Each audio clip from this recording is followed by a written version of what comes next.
Ladies and gentlemen, New World Review just dropped a video, Togashi's Apology in the Future of Hunter x Hunter. I do hate it when someone that I really look up to is forced to apologize for something. It is horrifying and scary and tragic. So I don't know exactly what this is all about, but I'm a little scared because I'll be completely honest. I love Togashi, I love Hunter x Hunter, and it always worries me when I hear updates because somehow updates when it comes to Hunter x Hunter are never good. Why is it that all the recent news to come out of the anime industry is so it's so sad? Why does Hunter x Hunter take so many hiatuses? When's the story gonna end? What's up with Gyro? What's up with the dark content? Gyro's never coming back, bro.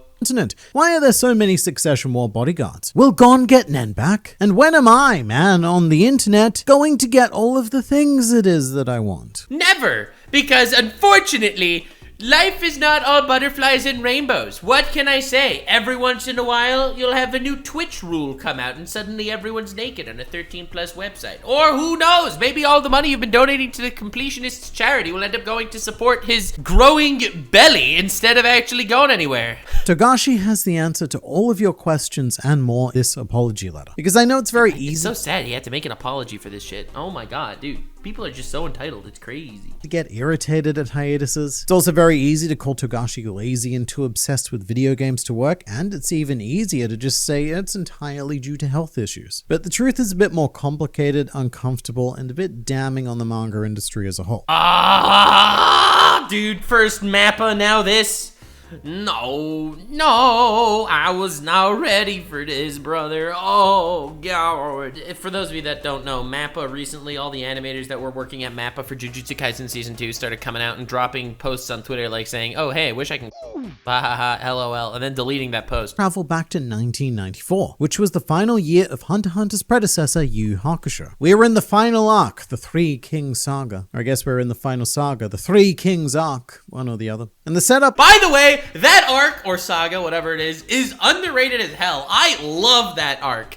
I'm just saying, it's probably the most hated arc in YuYu Hakusho. It's actually fire. There is going to be a massive war in the demon world between the three demonic kings. Yeah, and then all of a sudden, oh, tournament arc, and it ends very quickly, which was a little disappointing. Which is really interesting because what it turned into was an optimized speed run of YuYu Hakusho. It had everything we'd come to expect of the series, which was otherworldly intrigue, training, and inevitably a tournament. Well, I say it had everything except enough chapters to tell the story. Something crazy about this arc is that there's over 6,000 people in the tournament, right? It's this epic tournament. Whoever wins becomes the king of Demon World. Yusuke ends up losing about halfway through the tournament, and then he's just knocked out for the rest of the tournament in bed. And he wakes up, and he's like, oh, what happened? And they're like, oh, the tournament's over. He won. You're like, what? You did not just do that. You did not blue ball me like that. He just skips the entire tournament because the guy gets knocked out, and then he's like, what happened? Yusuke, you're up. There were 6,272 entrants in this tournament, and said tournament began 9 chapters before YuYu Hakusho ended. So the ending of YuYu Hakusho was abrupt, and whilst a lot of fans do retrospectively defend it, Togashi not only knew that people were disappointed, but he himself was disappointed. And so this apology letter was published in the final volume of YuYu Hakusho. If I'm honest, I'm feeling a great relief and pleasure at the thought that I've finally been able to finish YuYu Hakusho. Dude, it makes me so sad. Because here's this guy, he made a story that's touched the hearts of so many people, right? A beautiful story that's just affected so many, and it's beautiful, and it's, I love YuYu Hakusho. I think YuYu Hakusho is one of the most inspiring anime I've ever seen, and by the fact that it's not exactly what he envisioned it to be, or what some people envisioned it to be, he got so much hate that he felt the need to apologize for it. It's like a level of entitlement. I am grateful that he did what he did. And everything that he did, I am grateful for. And he doesn't need to apologize for anything. It's his story and he can do whatever he wants. It's not that I've lost all emotional attachment to the work, but I feel that my stress levels had greatly surpassed my will to work. The 6 months leading up to the concluding chapter felt awfully long to me. To tell the truth, it had already been decided that YuYu Hakusho was going to end in December 1993. Damn. Or rather, this was a decision that I had forced on the editorial staff. There were many reasons for this. All in all, about 50 big and small ones, but in broad strokes, these were the major reasons. 1, my body. 2, thoughts I had about what it means to draw manga. And 3, a desire to do things other than work. I get that. It's draining to make content. I mean, This dude, he fucked my wife. He can do whatever he wants. Okay, that's not what I mean. That's not what I mean, and you know it, okay? But, like, I get that. It is draining to make content. And that dude was making content on a level far beyond anything I'm doing. And it's rough. You get in your own head. It's like, what am I doing with my life? Just sitting here, making videos, making poop, cum, fart jokes online, talking about drama and tiggle biddies. I get that. I so get that vibe and that mindset. Point 3 is out of the question for a professional manga writer. Basically, I wanted to indulge in my hobbies, rest and sleep as much as I could. Most of my 50 reasons fall into this category. And this is something that I want to linger on for a second. Because the truth of the manga industry is pretty brutal, even in the best case scenario. And then in the middle and worst case scenarios, life as a professional mangaka can be a living hell. In a tragic twist, this is often why mangaka have such fantastic imaginations. Because drawing their stories is an escape from their reality. I'm happy he's talking about this because I feel like that's true on more than just a mangaka level. I think every creator starts off content creating, whether they're creating a story or a narrative or YouTube videos or whatever. Anyone that starts off content creating is because that is their escape from reality. And then it becomes a job. And then when that escape becomes the job, the existential crisis just starts hitting. You have to figure out if your day is worth it, if your life is worth it, if you're really doing something that you want to be doing or something that you truly love. To live vicariously through their characters. Just think about the concept of a hunter license or hunters in general. Hunters are people with absolute freedom to go and do whatever they like. Their very profession is a dream system, and you add Nen on top of that, and the inbuilt system of the world gives your imagination absolute freedom. Hunter x Hunter is like a wildly freeing story, you know? It's crazy.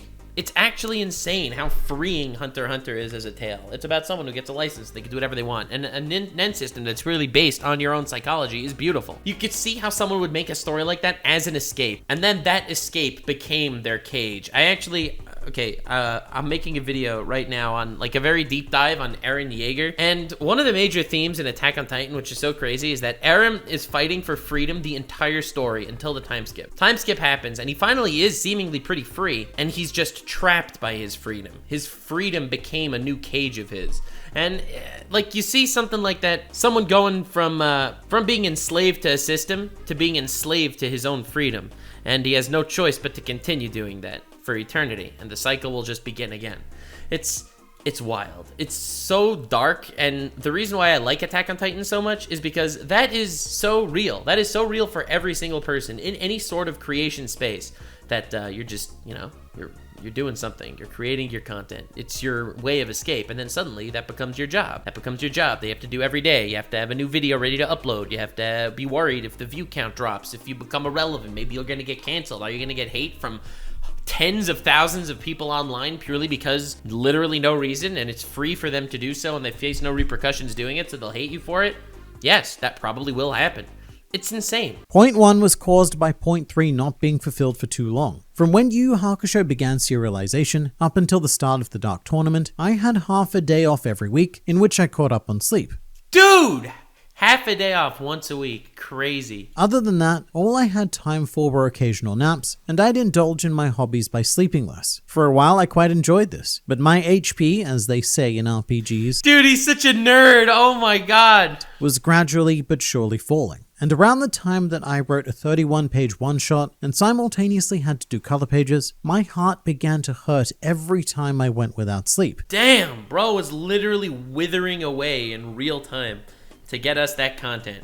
And when he decided he finally had to put his pen down, he was attacked by the internet for not making more content. Wow! Sounds so real, right, guys? And then it began to hurt more and more often. Oh my This was when I God. seriously started to think about the pace of production for manga. I thought, I probably won't be able to keep regular hours, but if I sleep as much as I want to, when I want to, how much would I be able to produce? I tried it out. I immediately began to fall behind on my schedule, but I tried to get some sleep every night. Around this time, my feelings about writing manga as a profession began to change. Oh god, man's literally running the 1 HP challenge. He's just going there, totally burnt out, doing his thing. Oh my lord. That's why I've never let that stuff... I am so lucky with the community that I have. I really appreciate all of you guys. My content has changed a lot over the course of my career, and I am so grateful, bro. So grateful that you guys have stuck with me and all that stuff. I could not do what he did. I'm so happy that I'm able to do what I want, because I genuinely still love making content. I love doing it, and I wouldn't be doing it if I didn't love it, to be completely honest. But I'm just so lucky to be in the position that I can continue making content. But imagine being stuck writing one manga for eternity. That's insane. I don't want to die from overwork. If I die, I want it to be when I'm having fun or when I'm drawing manga for fun. So something that not a lot of people consider about being a mangaka is that it can often be like being sentenced to a prison of your own choosing. The success of your series and the potential boundless wealth is irrelevant. To illustrate, the most successful mangaka of all time is Eiichiro Oda, and he has an estimated net worth of just over $200 million US. What a legend! Dude deserves all of that. Oh my god. Dues, which is a lot of money, but it doesn't change anything. In the end, Eiichiro Oda still spends 7 days a week working in his office. However, Oda is a rare case where drawing manga is what gives him the utmost happiness. In fact, yo, that's what it's all about. Keep following the dream, bro. In fact, he feels the most free when drawing his story. Yoshihiro Togashi is very different. In fact, most humans are very different. Oda is an anomaly for sure. Just the fact that that story is so good is insane. I believe anyone who draws has a desire to attract people with their art, but this is an ambition that I had suppressed for a long time. This is because back when I just had my debut, my editor at the time had shown me a manga page by Hagiwara Kazushi, Bastard. I felt that if I were honest with myself, my art would never be able to compete with something like this, but I was never able to throw. True. Sorry, Togashi. Listen, Togashi's not watching this video, so he's never gonna be offended by what I have to say. That said, dude, while Hunter x Hunter is one of my favorite things ever, and YuYu Hakusho is also one of my favorite things ever, yeah, the art's not good. This is a real page of manga, you know, comics with images. And I'll have you know, these two characters are not interesting, nor are they important in the very least. And that's not all of them. There are tons of pages that just look like... Just looks goofy to even think about it. Bro, look at these pages. Oh my god. Oh my god. Away my ideal of being able to draw manga without the help of other people. A few times during the run of YuYu Hakusho, I finished my manuscripts all by myself, and these instances were when my stress levels were at their highest. I don't know if anyone will understand, but when I was stressed because I wasn't satisfied with my manga, the only way for me to relieve this stress was to draw all my manga by myself. The ultimate catch-22. I am stressed when other people help me with making videos, so I script and record and edit and upload, and I do it all myself now. That's not true. Stevie, I love you. Couldn't do it without you, homie. Thank you for taking the work that I really can't stand doing away from me. This is a very revealing section, because one of the most common questions surrounding Hunter x Hunter production is why Togashi doesn't hire someone to do the art for him. True! I wish he did. While he handles the story. That is something that I would personally love to see. In fact, I'd be okay if Hunter x Hunter left the manga medium entirely and turned into a novel. But that's true! It's basically a novel anyway. No, I'm kidding. It's because I have an addict-like craving for this story, these characters, and this world. I want more. I don't blame him. Hunter x Hunter's peak. Of it in any form that I can get, but that doesn't work for Togashi. And it's a bit of a sad story, really. Togashi deemed that he would never be able to compete with the truly top-tier artists of the manga world. My two favorite artists in manga history are Kentaro Miura. May he rest in peace, bro. Berserk art is peak. Okay, look at the art in Berserk. There is nothing in this world that is as beautiful as Berserk manga. Dude, look at this. Look at this page. There is so much emotion in every panel of Berserk. Dude, look at this. Actually insane. Look at the shading on this monstrosity. My second favorite manga art is One Punch Man's manga, not the web novel. Dude, Murata's art, actually insane. Every panel just looks absolutely golden. Oh my god, there is so much in every single panel. It just does not stop looking iconic. Every panel is so iconic. So for me, these two mangaka are, or at least the artists, are so far above anything else. I cannot stop just gasming looking at this art. But that's okay, because to be honest, there is no story, in my humble opinion, that is like Hunter x Hunter. Hunter x Hunter is one of my favorite stories of all time. If there was someone else to draw it and he would just write it, I feel like that would be such a huge W for the world at large to have more Hunter x Hunter. Not in terms of aesthetics anyway. And as much as art is almost entirely subjective, I do think it takes some pretty incredible self-awareness to understand your own strengths and weaknesses. And being realistic, even at his peak, Togashi's art was never the strongest element of any of his works. But what's both heartbreaking and a bit inspiring is that Togashi found satisfaction in his art regardless. Yeah, I respect it. Like, there are a bunch of YouTubers I know that, they're super successful, and they don't want to hire editors because they feel like the videos are theirs when they are the one editing it. And honestly, I respect it. It's your creation, and you have the right to do whatever you want. I'm a capitalist, okay?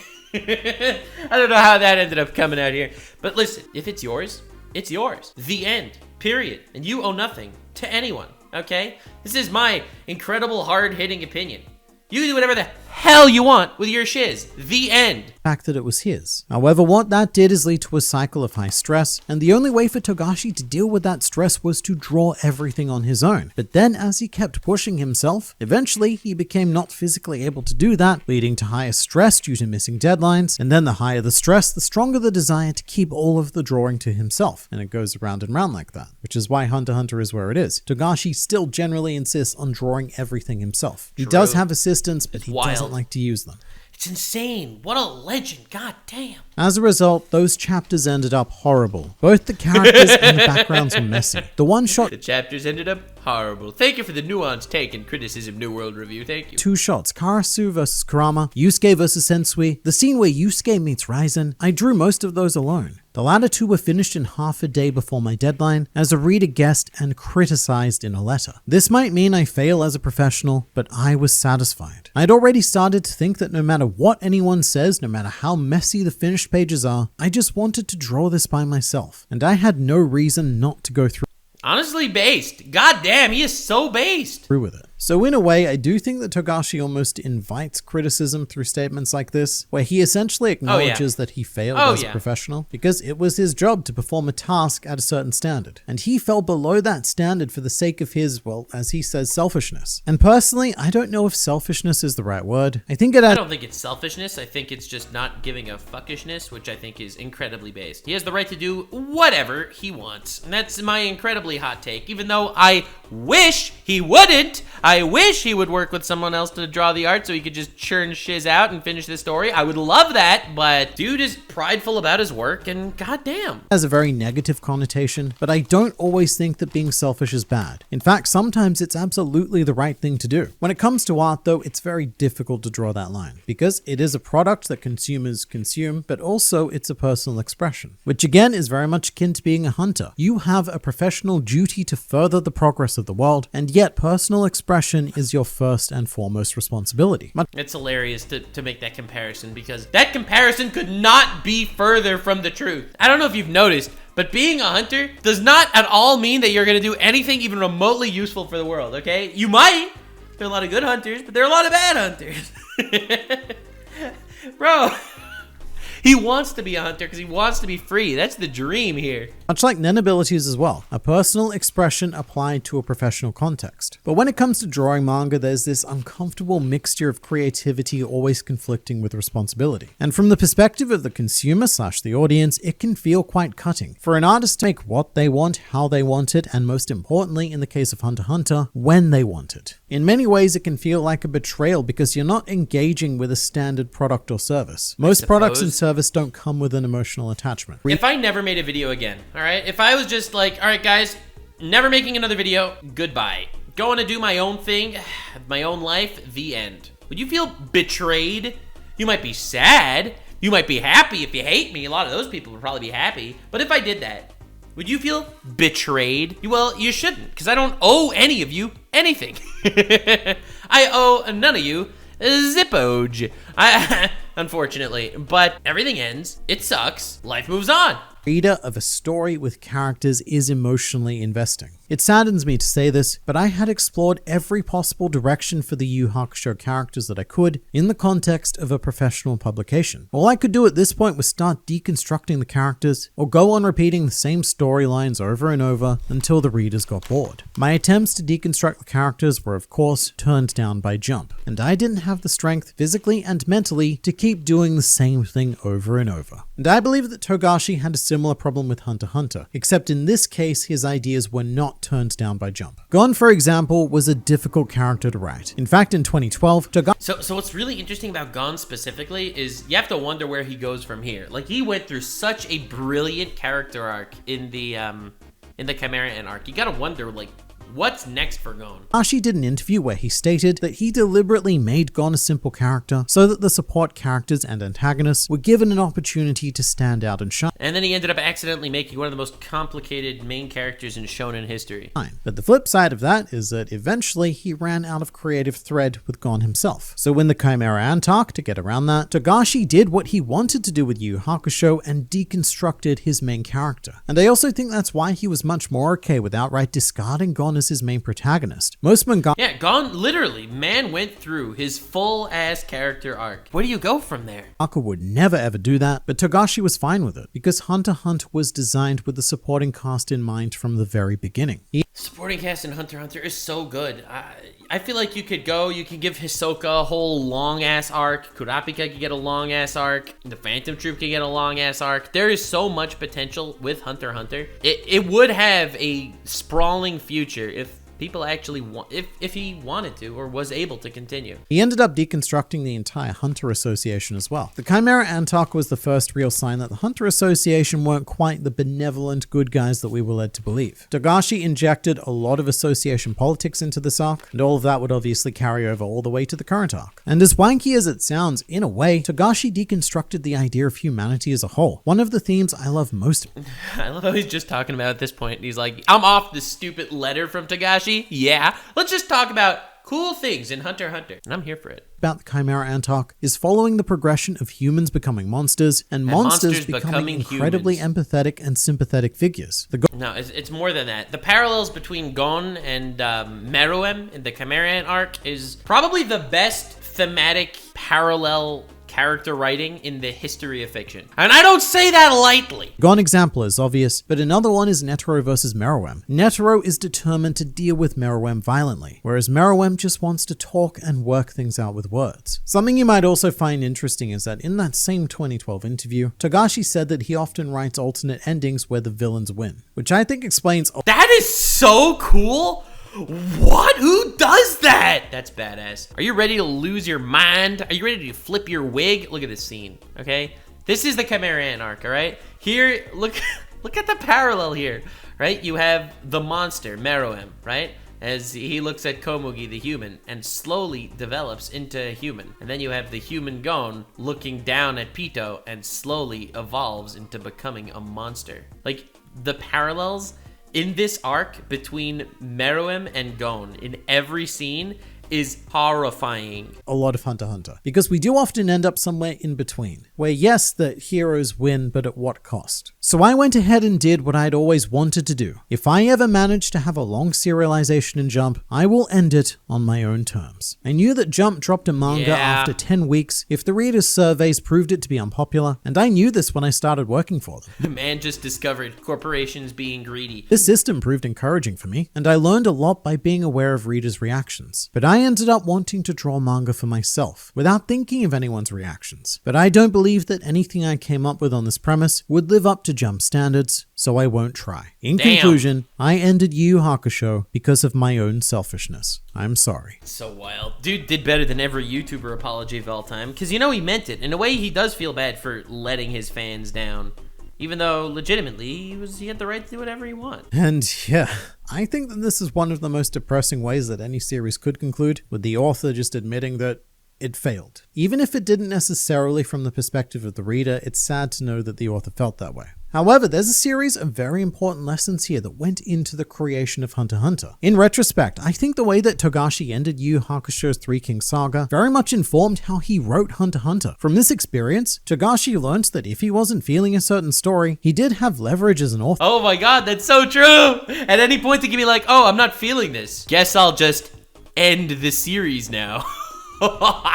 And he wasn't bound to continuing it. The thing I really appreciate about Hunter x Hunter is that Togashi always gives 110%. And it's because it's a series that allows him to draw whatever he desires at any given moment. Sometimes that can be an anticlimax for certain parts of the story from a reader's perspective, but it's a great strength of Hunter x Hunter as a whole. And I would much rather this than Togashi feeling forced to go down a certain path and creating a more shallow, passionless manga. And that's why he's still making Hunter x Hunter to this day. Realistically, he had making Hunter x Hunter to this day. Little asterisk because not a single new chapter has come out in years, but yeah, he's still working on it and I respect him for it. I just wish that we had more.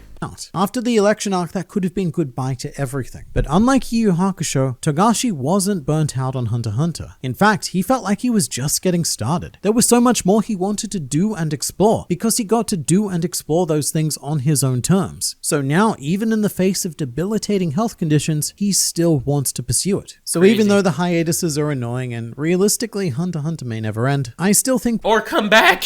We've ended up with the best possible outcome given the condition. I would much rather that Togashi continues to draw a manga that he's passionate about than feel the need to abandon it like Yu Yu Hakusho. Because I love— Honestly true. I would prefer an anime not getting an ending because the author just wasn't able to finish it, than an anime getting a really unsatisfactory, annoying ending just because it needed to end. While both of these situations are obviously not ideal, that is the preferred outcome. Of Yu Yu Hakusho, I have huge nostalgia for it, but if that final arc was the cost for creating Hunter x Hunter, then so be it. Yeah, that was a good video, Mr. New World Review. I really hope that I hope he's satisfied with what he does, and I hope as a fan I get to see more, but I think the people that just send him hate for not finishing it are entitled assholes that don't deserve it. So that's my incredibly hot take that's not gonna get me in hot water. Let's keep going, baby! Like, subscribe, and follow me on Twitch. Stay weird, fam!